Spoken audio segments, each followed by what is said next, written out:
on November 17th in St. Louis, 1918, they decided to open up again.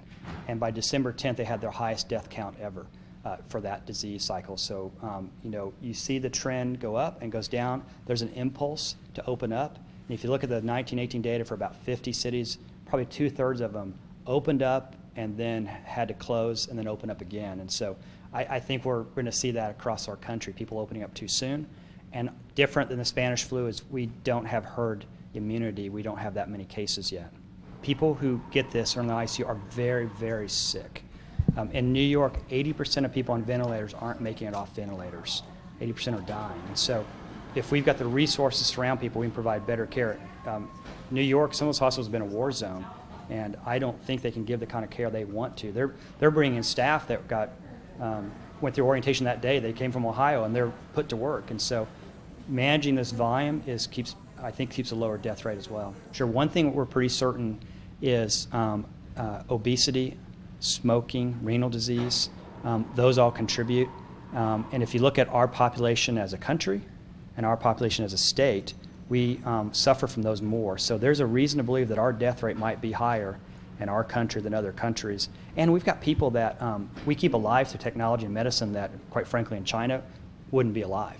And so they're more vulnerable too. If we don't use that 51-bed unit, was the money wasted?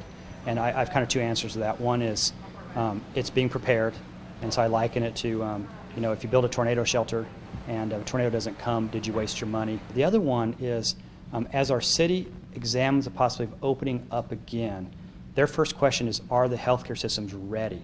Because we could create a big new volume. And so this, if we did not have this unit, we could not tell the city we're ready. So this unit is valuable from an economic perspective for our community. For anyone that says we shouldn't have done this because the numbers are low, that's exactly why we did it, and it's a demonstration it's working. The areas of the country that are doing it best are having less death rates. The parts of the country that are slower are having higher death rates.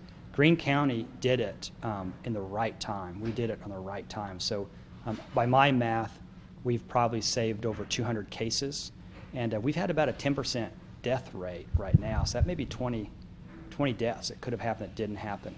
That death rate is higher because we've got a lot of early nursing home patients that were more vulnerable. So that's not what the general death rate will be, but that's what our data looks like, and so I would argue that our mayor has saved lives. I don't think this is going to be a wave that washes over and we're done. I think it's a year and a half, so we're going to have to live inside this chronic disease for a year and a half.